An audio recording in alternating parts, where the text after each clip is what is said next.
بلاغت ہے. ہماری بدقسمتی ہے کہ ہم قرآن کے حسن کو نہیں پہچانتے. ہم اس حد تک نہیں پہنچتے جہد کر کے کہ قرآن کا حسن دیکھ سکیں، تو اس پر پردہ ہی پڑ رہتا ہے، پردہ ہی پڑا رہتا ہے. تو یہ ہمارے سارے بچے اور میں مجھ سمیت ہم ایسے ہیں کہ اللہ نے ہمیں قرآن کے ساتھ جوڑا، حدیث کے ساتھ جوڑا، اس کا احسان ہے. لیکن ہمارے پاس وہ بینائی نہیں جس سے ہم حسن قرآن کو دیکھ سکتے، حسن حدیث کو دیکھ سکتے.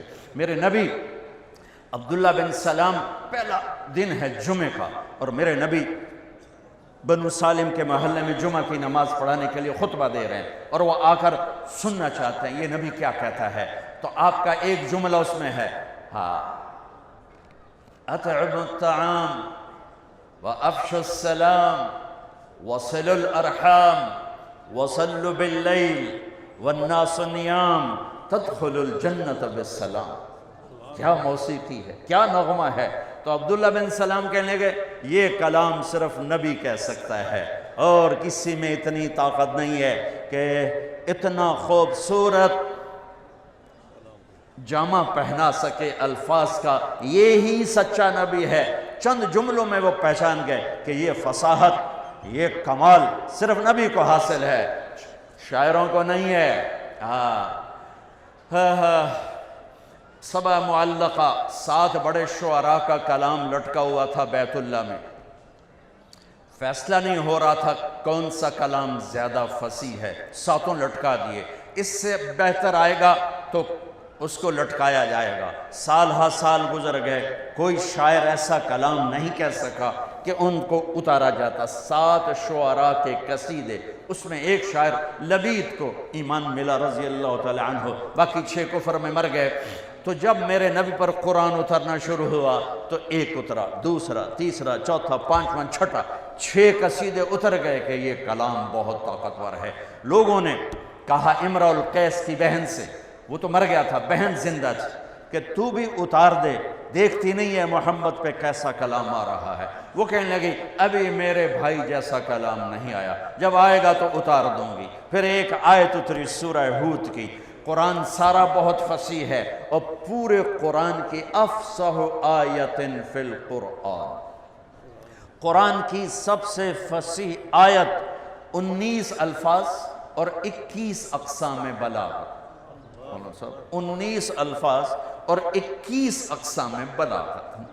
یا علامہ طنطاوی رحمۃ اللہ علیہ نے اپنی تفسیر میں ان سب کو ذکر کیا ایک ایک کر کے کہ اس 19 الفاظ میں 21 اقسام بلاغت ہیں جو انسان کے بس کی بات نہیں ہے. وقیل یا ارض ابلعی ماءکی ویا سماء اقلعی وغیض الماء وقضی الامر واستوت علی الجودی وقیل بعدا للقوم الظالمین. یہ آیت 19 الفاظ، 21 اقسام بلاغت. تو یہ آیت اتر. امرؤ القیس کا قصیدہ چمک رہا تھا، قفا نبک من ذکرى حبیب ومنزل بسقط اللواء بین الدخول فحوملی ففوضع فالمقرات لم يعف رسمها لما نسجتها من جنوب وشمعلی ترى بعر الأرآم في عرصاتها وقيعانها كأنه حب فلفل كأني غداة البين يوم تحمل لدى سمرات الحي ناقف حنظلي وقوفا بها صحبي علي مطيهم يقولون لا تهلك أسنة جملي وإن شفائي عبرة مهراقة فهل عند رسم دارس من معول ففاضت دموع العين مني سبابة على النحر حتى بل الدمع محملي. یہ اس کی ابتدا ہے. یہ عالی شان قصیدہ ہے جو امرؤ القیس کا ہے. جب یہ آیت آئی تو اس کی بہن نے کہا اس کلام نے میرے بھائی کے کلام کو توڑ دیا ہے، اور جا کر قصیدہ اتار دیا کہ وہ حسن کلام کو جانتے تھے. میرا دکھ یہ ہے ہم نہیں جانتے. مجھے یہ چیز سب سے زیادہ تڑپاتی ہے جب کبھی کوئی کتاب سامنے ہوتی ہے کہ ہائے کاش کہ ہم اس کے حسن سے پردہ اٹھا سکتے. اس کا چونکہ یہ ایمان بالغیب نہیں، یہ ایمان بالمحسوسات میں سے ہے کہ قرآن کا علم حسی ہے، محسوس ہونے والی چیز ہے، محسوس ہونے والی چیز ہے. عبداللہ بن مقفع ایک ایرانی عربی کا بادشاہ تھا، اور عرب بھی اس کے سامنے گھٹنے ٹیکتے تھے. پارسی تھا. تو لوگوں نے اس سے کہا غیر مسلموں نے کہ تو قرآن کے مقابلے میں کلام لکھ، تیرا گھر سونے چاندی سے بنا دیں گے۔ انہوں نے کہا مجھے 1 سال کی مہلت دو۔ 1 سال وہ بندہ صرف ضرورت کے لیے گھر سے نکلتا ہے اور سارا سال بیٹھ کے کلام لکھ رہا ہے، کلام لکھ رہا ہے، کلام، حتیٰ کہ 1 سال کے بعد وہ تیار کر کے کہتا ہے یہ کلام مسلمانوں کی کتاب کے برابر ہو گیا ہے۔ تو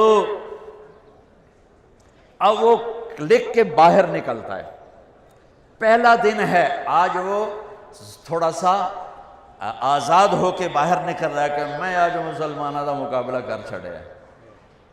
گلی سے گزرتا ہے، گلیاں تنگ ہیں، ایک گلی میں گھر کی کھڑکی کھلی ہوئی ہے اور اس کھڑکی کی طرف منہ کر کے ایک بچی قرآن پڑھ رہی ہے۔ جب اللہ کسی کو ہدایت دیتا ہے، اب یہ یوں گزرا اور یہاں سے اس کو آواز آئی اس بچی کی تلاوت کی، قیل یا ارض ابلعی ماءک ویا سماء اقلعی وغیض الماء وقضی الامر واستوت علی الجودی وقیل بعدا للقوم الظالمین۔ تو ایسے کانپنے لگا، کہنے لگا یا صفا، ہائے مر گیا، میرے 1 سال کی محنت کو یہ چند جملے کھا گئے، یہ چند جملے کھا گئے۔ واپس گیا، پھاڑ کے آگ میں ڈال کے کہنے لگا لا الہ الا اللہ محمد رسول اللہ۔